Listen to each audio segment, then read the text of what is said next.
It's my pleasure and honor to introduce you to the MITRE Corporation's Early Career Research Program. For the past 3 years, MITRE has invested $1 million each year to develop science, technology, engineering, and mathematics leadership.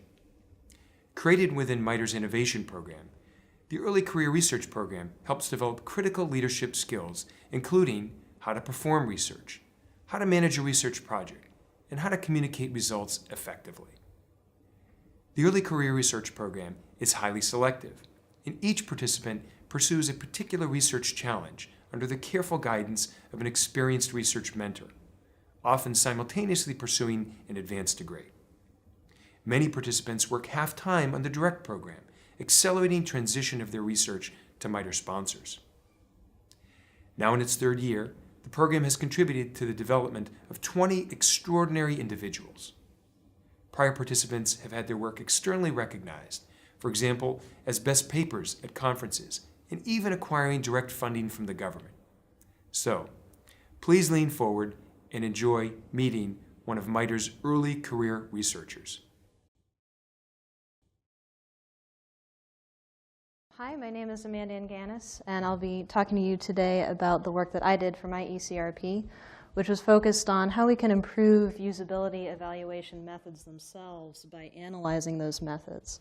And before I flip to my About Me slide, I just wanted to mention Mark Maybury had asked us to put something fun on our slides. So I did, which is why it's there. But this was a Halloween party this past year, and my husband is the guy in the horse mask. So I joined MITRE in 2010. I'm in the Collaboration and Social Computing department, and I'm currently finishing up my master's degree in computer science at UMass Lowell. I'll graduate this fall after the end of this semester with a specialty in human-computer interaction. And I wanted to mention my mentor, who's Dr. Jill Drury, and I had the benefit of her being my department head as well as my professor at school, so it was a nice little fusion there. And I was in the data to decisions innovation area. So throughout this talk, I'm going to explain a little bit about how we do usability evaluations, some of the challenges that are faced, and the solution to the particular challenge that I wanted to propose. And just to kind of help throughout the presentation, I'll use an example. So suppose that you are a developer and you're working on an application that's intended to be a mobile app, some sort of a health application. It has some gamification elements to it to help persuade the user to make better, healthier choices throughout the day. And you want to make sure that this is evaluated, that you know there's good usability. And you're aware that it's actually cheaper and easier, more effective to start doing usability evaluations earlier in the process. So before you have something you can actually put in someone's hand, you might have some prototypes that might look a little bit like this. And these are hard for real users to actually look at and evaluate. If you put this in front of someone who might be a potential user of this application, it's hard to separate out the fact that it's full of lorem ipsum text, everything's grayed out, there's no colors, and to actually get a good sense for the usability while it's in this stage. So what evaluators turn to in these cases is one of several different inspection methods. One of the most common is heuristic evaluation. And this was invented in the early 90s by Jacob Nielsen. It's covered in every Human-Computer Interaction 101 course or textbook that you might look at. And the way that it works is that there's a set of heuristics. And heuristics are guidelines or rules of thumb. I have Nielsen's original heuristics up on the screen here. And a trained evaluator would use those heuristics, and they would walk through the application in whatever state it's in. So whether it's paper prototypes or maybe a demo app, the evaluator would walk through, look at these heuristics, and try to answer, does the application abide by these rules, or does it violate them in any place? And if it violates any of the rules, then that's considered a potential for user error, and those get written up and documented. The idea is that if any application complied with the heuristics 100%, that would be a supremely good usability application. So ideally, we would like our heuristics to reflect the actual application, domain, user type that we're looking at. So for this mobile medical app that has some game elements, all of the heuristics you see on the screen, things like help and documentation, consistency, standards, error prevention, these are all good things, but we need something more for this. We want to make sure that the mobile experience is good, that the buttons aren't out of reach, things like that. So this is really the heuristics that we use is really the only variable that we can control in this. Everything else is kind of set procedure. And when Nielsen invented this method, he actually predicted that we would need to keep coming up with new heuristic sets so that we could tailor our evaluations to the application at hand. So where are those heuristic sets? Well, I set out to find them. And what I found was that this is actually a very difficult task to try to find all of these. So what you saw on the screen was just a snippet of the database that I collected. It took about 4 months, and I was able to collect over 60 different heuristic sets covering 23 domains, and there's a 20-year publication span. As I said, it was started in the 90s. And so some of the challenges here is that you can't necessarily look for specialized heuristic set. That's not going to turn up anything in your search results. When these are published, they're published as a mobile heuristic set or a medical heuristic set. And so if you want to find all of them, it's time-consuming and difficult to do. So how can we use this to help evaluate our application at hand? If we filter this for mobile, medical, and game domain heuristics, we still end up with too many results.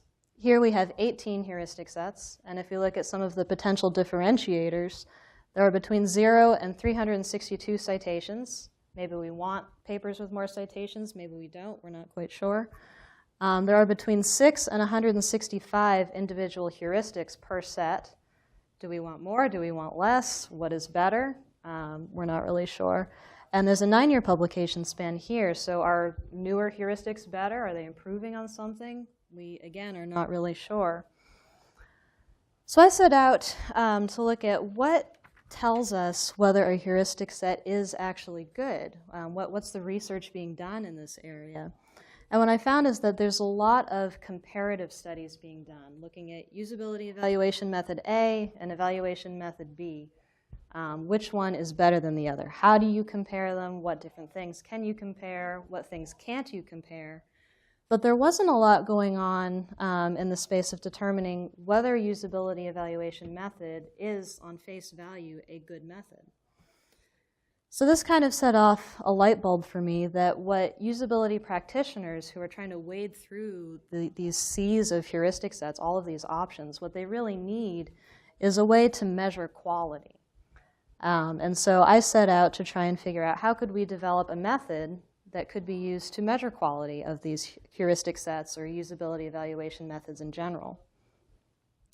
So in order to do this, I reached out to literature across several different domains. I looked at those comparative usability evaluation studies that I had mentioned. Also looked at the 60-plus heuristic sets that I had gathered and the different methodologies they had used. Expertise here at MITRE across 2 different universities, colleagues. We also looked at peer review literature. In the case of these heuristic sets, the artifact that you have to evaluate is a journal article that's been published that presents the new set and why you should use it. And peer review is doing a similar sort of thing, so we gathered some metrics from there. And finally, we brought all of this to a survey that we put on LinkedIn. And we got a very good response. We had over 100 usability professionals from around the world respond to our survey and give us some feedback about what they thought was important. And what you see on the screen is a tag cloud of some of the options they told us. And you'll see that validation stands out as one of the big key components. But there are also some things that have a little bit of tension. There are specific is on there a few times, and then general is also on there. So there's a sense of wanting to have some kind of correct sensitivity, but it might not be that we always want super specific or we don't always want super general. So out of this, we developed a method called the Heuristic Quality Scale. And this is a metric that has 5 different components. We took validation, which as you saw was one of the big players on the earlier tag cloud. Basis, how did you develop your heuristics in this set in the first place? Are they based on some sort of cognitive theory, experience with an application, error reports, that sort of a thing? Fit, and in this case, we wanted to ask, is it appropriate to the domain you're looking at? Perhaps you need a general set, perhaps you need a specific one, but is that fit correct for what you're looking for? And finally, ease of learning and ease of use. Heuristic evaluation is marketed as kind of a discount evaluation method. It doesn't tell you everything you need to know about usability, but it's quick and fast and easy to do. So if we're developing modifications to this method, we want to ensure that those modifications are still easy to learn, easy to use, and will be fast to apply. So the metric that we developed looks a little bit like this. This is just a piece of it. There are 10 individual questions, and they're presented as semantic differentials. So what this means is that on one side you would have one sentiment, and on the other side you would have kind of the opposite. And the points in between represent where you fall in between those two sides of the scale. So the way an evaluator would use this metric is they would read a paper presenting a new heuristic set. As they read, they would walk through all of these questions and apply it sort of like a heuristic evaluation to the paper itself. And just ask, does it have, how do I feel about each of these different quality factors?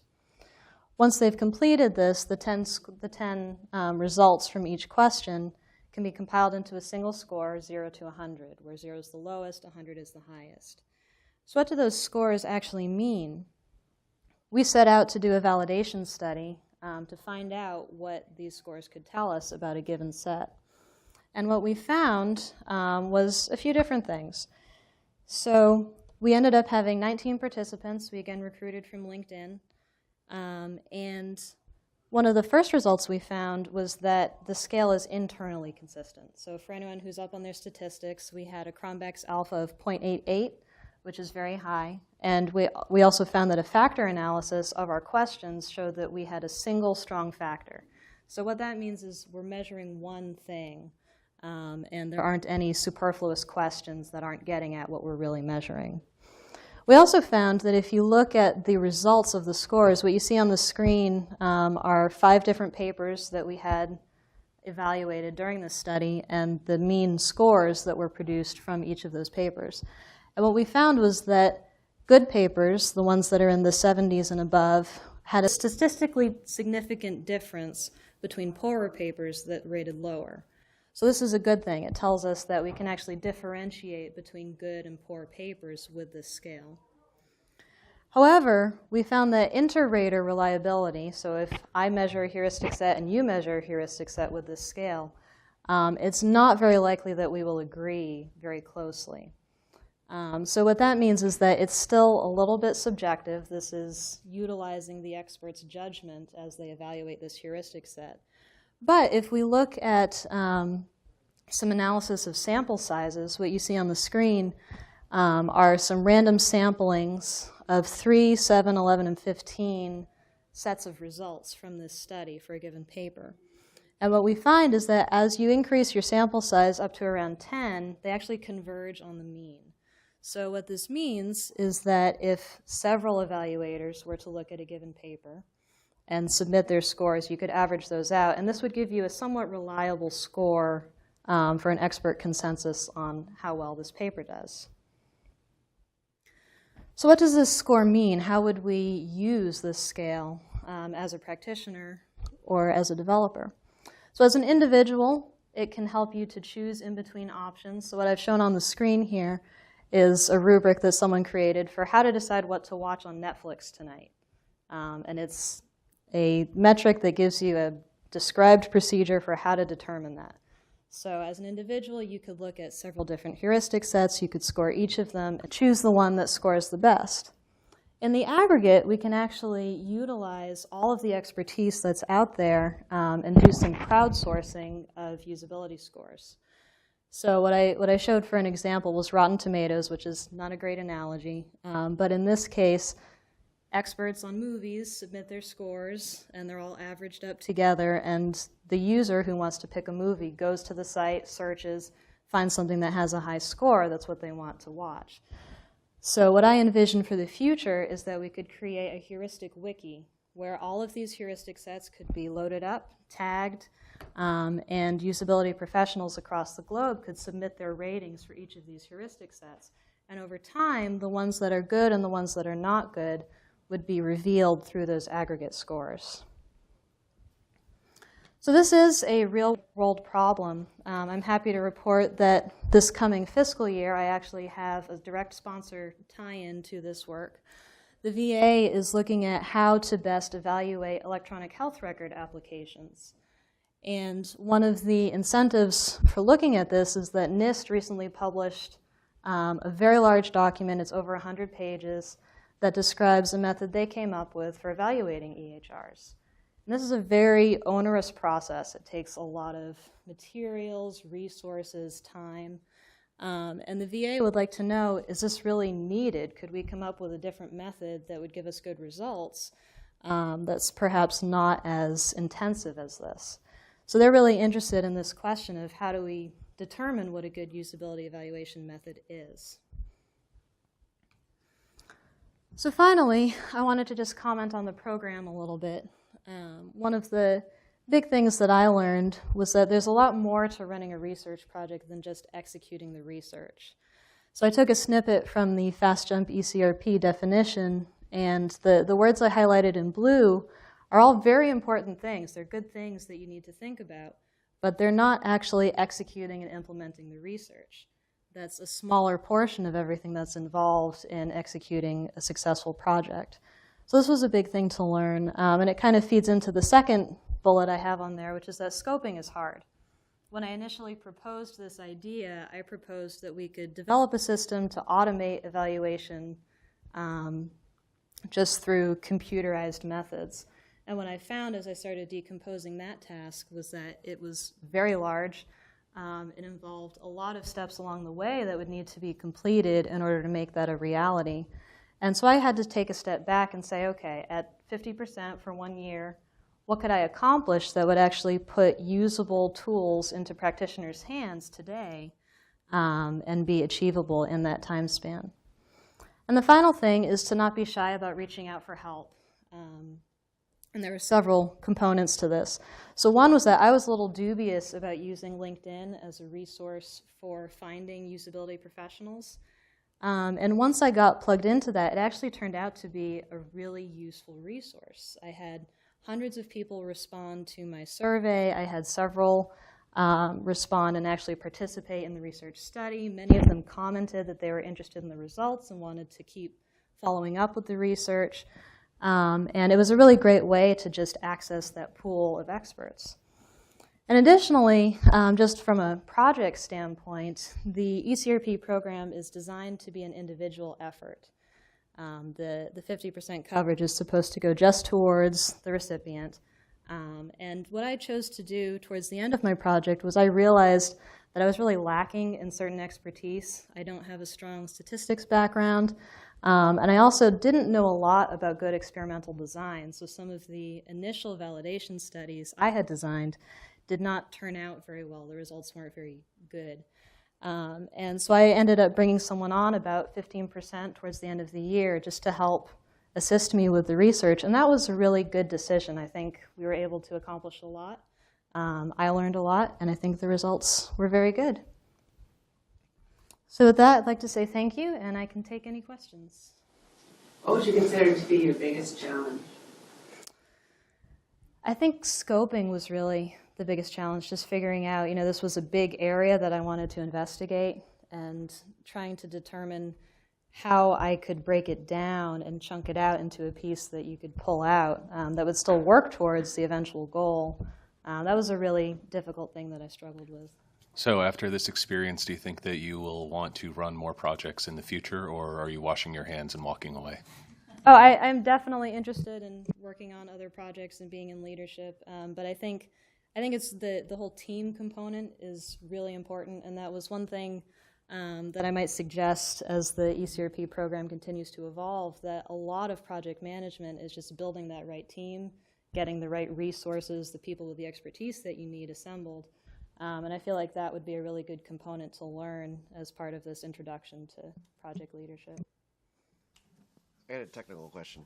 Okay. So now that you have a quality score for these sets, has anybody done work where you slice and dice the sets to Frankenstein a new heuristic set that would have a better quality score than the ones that you observe in the wild? So that's actually a continuation that I'm hoping to do. So out of this, if you imagine looking at all those 60 sets, if we could get a vast number of people to score all of those, we could find the ones that rise to the top that are presumably the best. And then those could be dissected, as you were saying, to try and find out, okay, what makes these so good, and how can we develop best practices, guidance for creating new heuristic sets, or maybe even guidance for combining. In the case of the example that I walked through with this mobile medical app with game components, using the recommender system, you could find the top 3, so one for each of those, but you essentially want to combine them into one thing somehow. And there should be some best practices for doing that as well. I think it's really cool that you identified some shortcomings towards the end of your research and went out and got help. But my current understanding of the UCRK project, as you mentioned, is that it's a single effort. So I'm just wondering what kind of administrative hoops you have to jump through to get that through. So I actually chose not to jump through any hoops, and I just did it. Amanda, you may want to repeat the question because I don't think I'm Will not had his sure mic if on. the mic was on. So I was asked whether I had to jump through any administrative hoops in order to bring someone else onto the project. And the answer was I didn't. I did it, and no one has complained that I did that. So. Yeah, I think this program has evolved every year and changed a little bit depending on as people get more experience. So if you had any question at all, you would just ask your mentor or the IAL, this will make my project more successful. Right. And I doubt if you'd get too much pushback on that. Yeah.